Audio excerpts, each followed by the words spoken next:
తెలంగాణ ప్రాజెక్టులను రాష్ట్ర ప్రభుత్వం కేంద్రానికి అప్పజెప్పడంతో నాగార్జున సాగర్ ప్రాజెక్టు చుట్టూ కేంద్ర ఫలకాలు మోహరించాయి. ప్రాజెక్టుకు అన్ని వైపులా కేంద్ర ఫలకాలు ప్రహారా కాస్తున్నాయి.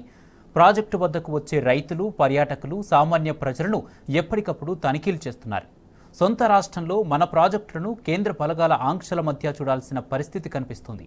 ప్రాజెక్టులను కేంద్రానికి అప్పగించలేదని చెబుతున్న కాంగ్రెస్ సర్కారు కేంద్ర ఫలకాల మోహరింపుపై ఏమని సమాధానం చెబుతుందని ప్రశ్నిస్తున్నారు. నాగార్జున సాగర్ ప్రాజెక్టు పరిసర ప్రాంతాల్లో కేంద్ర బలగాల మోహరింపు, అక్కడి తాజా పరిస్థితులపై మా జిల్లా ప్రతినిధి రాము మరింత సమాచారం అందిస్తారు. మూర్ఖపు వైఖరితో నాగార్జున సాగర్ డ్యామ్ అంతా కూడా కేంద్ర బలగాల చేతికి వెళ్ళింది. కేంద్ర బలగాల పహారాలో 24 గంటలు కూడా పహారాగాస్తూ ఉన్నారు. ఒక్క వ్యక్తిని కూడా లోపలికి రానివ్వట్లేదు. సివిలియన్స్తో పాటు ఇరిగేషన్ సంబంధించినటువంటి అధికారులను కూడా డ్యామ్ మీదకి అడుగు పెట్టనివ్వట్లేదు. ప్రస్తుతం ఈ నేపథ్యంలో మనం నాగార్జున సాగర్కి వచ్చాం. ప్రస్తుతం నాగార్జున సాగర్ డ్యామ్ వద్ద ఉన్నాం. ఇక్కడ ఎలాంటి పరిస్థితి ఉందో స్వయంగా చూసి తెలుసుకునేందుకు ఇక్కడికి రావడం జరిగింది. ప్రస్తుతం మనం నాగార్జున సాగర్ డ్యామ్ సంబంధించినటువంటి ఈ గేట్ వద్ద ఉన్నాం. విజువల్స్లో చూడొచ్చు, మొత్తం కూడా సిఆర్పిఎఫ్ బలగాల చేతులకు వెళ్ళిపోయింది. సిఆర్పిఎఫ్ బలగాలు అనుక్షణం కూడా డేగకలతో అప్రమత్తంగా ఇక్కడ పహారా కాస్తూ ఉన్నారు. డిసెంబర్ నెల వరకు కూడా, అక్టోబర్, సెప్టెంబర్, అదేవిధంగా నవంబర్ నెల వరకు కూడా రాష్ట్ర బలగాలు మాత్రమే ఇక్కడ ఉండేవి. ఏదైనా అనుమతి ఉంటే రాష్ట్ర సంబంధించినటువంటి అధికారులు నేరుగా వెళ్ళి డ్యామ్ సంబంధించినటువంటి మెయింటెనెన్స్ కానీ, ఆపరేషన్ కానీ చాలా స్వేచ్ఛగా చేసేవాళ్ళు. రాష్ట్ర పునర్విభజన చట్టంలో భాగంగా నాగార్జున సాగర్ డ్యామ్ అంతా కూడా తెలంగాణ ప్రభుత్వ హయాంలో ఉండేది. తెలంగాణ ప్రభుత్వ మెయింటెనెన్స్లో ఉండేది. ఇక్కడ ఉన్నటువంటి తెలంగాణ ఇరిగేషన్ అధికారులు ఇక్కడ నీటి విడుదల చేయాలన్నా, డ్యామ్కి ఏదైనా రిపేర్లు చేయాలన్నా కూడా, డ్యామ్ క్రస్టేజ్లకు సంబంధించినటువంటి మెయింటెనెన్స్ చేయాలన్నా కూడా చాలా స్వేచ్ఛగా, చాలా హక్కులతో వాళ్ళు వెళ్ళి ఆ పనులు చేసుకునే వాళ్ళు. ఇక్కడ ఉన్నటువంటి ఎడమకాల రైతాంగానికి సాగునీటి విడుదల చేసేవాళ్ళు. కానీ డిసెంబర్ 3 తర్వాత ఏదైతే కాంగ్రెస్ ప్రభుత్వం వచ్చిందో ఈ 2 నెలల వ్యవధిలోనే ఈ నాగార్జున సాగర్ డ్యామ్ అంతా కూడా కేఆర్ఎంబీకి అప్పచెప్పడం జరిగింది. కేంద్ర ప్రభుత్వ అధీనంలోకి వెళ్ళిపోయింది. కేఆర్ఎంబీ సంస్థ కేంద్ర ప్రభుత్వ సంస్థ కాబట్టి కేఆర్ఎంబీ పరిధిలోకి వెళ్ళిపోవడంతో ఇక్కడ కేంద్ర బలగాలు, సిఆర్పిఎఫ్ బలగాలు పహారాగాస్తూ ఉన్నాయి. ఒక్కరిని కూడా అడుగుపెట్టనివ్వట్లేదు. ఇరిగేషన్ అధికారులు కూడా అడుగుపెట్టనివ్వట్లేదు. సామాన్య ప్రజలను అయితే ఈ దరిదాపులు కూడా రానివ్వట్లేదు. కేవలం కృష్ణా రివర్ బోర్డు చెప్పిన దాని ప్రకారమే నడుచుకుంటాం, కేంద్రం చెప్పిన దాని ప్రకారమే నడుచుకుంటామంటూ ఇక్కడ ఉన్నటువంటి సిఆర్పిఎఫ్ సిబ్బంది కూడా మనతో చెప్తున్నటువంటి పరిస్థితి మనకు కనిపిస్తూ ఉంది. తమ కళ్ళ ముందే చేజేతుల నాగార్జున సాగర్ ప్రాజెక్టు కేంద్రం ఆధీనంలో పోవడంతో ఈ నాగార్జున సాగర్ ఎడమ కాలువ ఆయకట్టు సంబంధించిన రైతులందరూ కూడా చాలా మనోవేదన గురుతూ ఉన్నారు, చాలా ఆవేదన చెందుతూ ఉన్నారు. నిన్న మొన్నటి వరకు తెలంగాణ తొలి ముఖ్యమంత్రి కేసీఆర్ గారి నాయకత్వంలో సాగర్ ఉన్నటువంటి జలాలను ప్రతి ఒక్క చుక్కను సమర్థవంతంగా ఉపయోగించుకున్నాం. టేలెండ్ భూములకు ఈరోజు సాగునీరు వచ్చింది, చాలా సస్యామలంగా అయింది.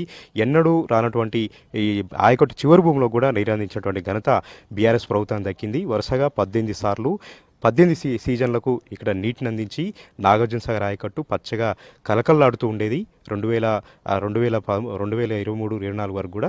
కానీ కాంగ్రెస్ ప్రభుత్వం వచ్చినటువంటి 2 నెలల వ్యవధిలోనే చాలా అనాలోచితంగా, ఒక మూర్ఖంగా, ఒక నిర్లక్ష్య వైఖరితో, ఉదాసీన వైఖరితో ఈ ప్రాజెక్ట్ని అంతా కూడా అవుట్లెట్లను కూడా కేంద్ర ప్రభుత్వానికి కేఆర్ఎంబీకి అప్పచెప్పడంతో మళ్ళీ తిరోగమనం పాలైంది. నాగార్జున సాగర్ ఆయకట్టు పూర్తిగా ఎడారిగా మారింది. నాగార్జున సాగర్ డ్యామ్ ఇక్కడ ఉన్నప్పటికీ కూడా మనది కాకుండా అయిందని ప్రతి ఒక్కరు కూడా ఆవేదన చెందుతూ ఉన్నారు. ఈ నేపథ్యంలోనే ఉద్యమ నేత కేసీఆర్ గారు దీనిపైన పోరాటాన్ని పిలుపునిచ్చారు, సమరశంఖారాన్ని ఇప్పటికే పూరించారు.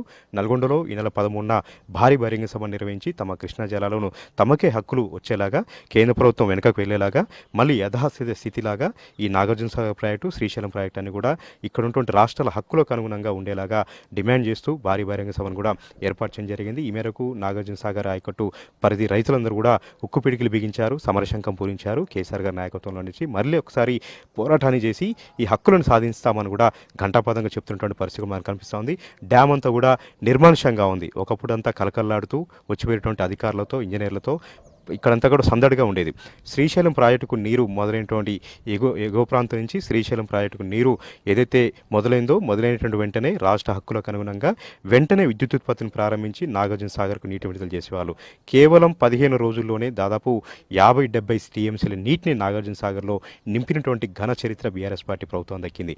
వచ్చిన నీరు వచ్చినట్టుగా ఇక్కడ ఒడిసిపట్టి ఎడమ కాలువ ఆయకట్టుకు నీరు అందించడంతో పాటు విద్యుత్ ఉత్పత్తి చేయడం, దీనికి ఉన్నటువంటి అవుట్లెట్ల కింద కూడా నీటిని విడుదల చేయడం, ఎస్ఆర్ఎస్పీ, ఏఎంఆర్ కేఎంఆర్పి కింద కూడా నీటిని విడుదల చేయడం, లో లెవెల్ కెనాల్కి సంబంధించినటువంటి ప్రాజెక్టు కూడా నీటిని విడుదల చేయడంతో ఎక్కడ కుంట జాగ కూడా ఖాళీగా లేకుండా 18 సార్లు పసిడి పంటలు పండించారు నాగార్జున సాగర్ ఆయకట్టు పరిధి రైతులందరూ కూడా. కానీ అవన్నీ కూడా ఒక కలలాగానే మిగిలిపోయింది. అవన్నీ కూడా మళ్ళీ వాళ్ళకి అందని ద్రాక్షగానే ఉంది. ఈరోజు కాంగ్రెస్ పార్టీ చేసినటువంటి ఒక నిర్వాకంతో, ఏదైతే ఉదాసీన వైఖరితో, నిర్లక్ష్య వైఖరితో మళ్ళీ నాగార్జున సాగర్ అంతా కూడా కేంద్ర ప్రభుత్వ ఆధీనంలోకి వెళ్ళిపోయింది. 2014లో రాష్ట్రం విభజన అయిన తర్వాత ఐఏఎస్ అధికారుల కేటాయింపుకు ఒక్క సంతకం పెట్టడానికి కేంద్ర ప్రభుత్వానికి 9.5 నెలలు పట్టింది. అదే కేంద్ర ప్రభుత్వం చేతిలోకి మళ్ళీ ఈ ప్రాజెక్టులన్నీ కూడా వెళ్ళాయి. ఏదైనా తాగునీటి అవసరాలకు నీరు విడుదల చేయాలన్నా, సాగునీటి అవసరాలకు నీరు విడుదల చేయాలన్నా కూడా మళ్ళీ కేంద్రాన్ని అడగాల్సినటువంటి పరిస్థితి, బతిమలాడాల్సినటువంటి పరిస్థితి ఇక్కడ నెలకొంది. ఒకవేళ అడిగినా కూడా అంత తొందరగా నిర్ణయం తీసుకున్నటువంటి ఓపిక, అంత ఉత్సాహం కేంద్ర ప్రభుత్వానికి ఉండదు. కాబట్టి మళ్ళొక్కసారి తమంతా కూడా అన్యాయానికి గురయ్యాం, తమంతా కూడా మళ్ళీ పోరాటానికి సిద్ధమయ్యేలాగా పరిస్థితులను కూడా వచ్చాయి. తమ పంట పొలాలన్నీ కూడా బీడువారేటువంటి ఒక దుస్థితి ఇక్కడ వచ్చిందని కూడా సాగర్ ఆయకట్టు రైతులైతే ఆందోళన చెందుతూ ఉన్నారు, ఆవేదన చెందుతూ ఉన్నారు. సిఆర్పీ బలగాలు చూస్తూ ఉన్నాం, వాళ్ళు 24 గంటలు కూడా రౌండ్ ది క్లాక్ ఇక్కడ సీసీ కెమెరాల పహారాలో ప్రత్యేక సాయుధ బలగాలు ఇక్కడికి వచ్చి ఎవరిని కూడా అడుగుపెట్టట్లేదు. ప్రతి ఒక్కరిని కూడా ఈ దరిదాపులో కూడా రానిటువంటి పరిస్థితి మనకు కనిపిస్తూ ఉంది. ఏదైతే ఇరిగేషన్ అధికారులు ఒకవేళ వెళ్ళాలనుకుంటే కూడా వారికి కూడా అనుమతి ఇవ్వట్లేదు. కేవలం కేఆర్ఎంబి సంబంధించినటువంటి ఆదేశాలు వస్తేనే, అనుమతి వస్తేనే వారిని పంపిస్తామని కూడా చెప్తున్నటువంటి పరిస్థితి కూడా మనకి ఇక్కడ కనిపిస్తూ ఉంది. ఇంత పెద్ద బహుళార్థక సార్థక ప్రాజెక్టు సంబంధించి ప్రతిసారి కూడా పర్యవేక్షణ అనేది అవసరం. 26 క్రస్ట్ గేట్లు ఉన్నాయి. ఆ క్రస్ట్ గేట్లకు సంబంధించినటువంటి రిపేర్స్ ఇవన్నీ కూడా చేయాల్సినటువంటి అవసరం ఉంటుంది. ప్రతిదీ కూడా మానిటరింగ్ చేయాల్సినటువంటి అవసరం ఉంటుంది. బేసిజాలకు పోవడం వల్ల ఈరోజు కేంద్ర ప్రభుత్వానికి అప్పనంగా ఒప్పచెప్పడం వల్ల ఈరోజు పెద్ద సమస్య అనేది ఇక్కడ ఉత్పన్నమైంది. ఒక పెద్ద ప్రమాదం అనేది ఈ రోజున వచ్చింది.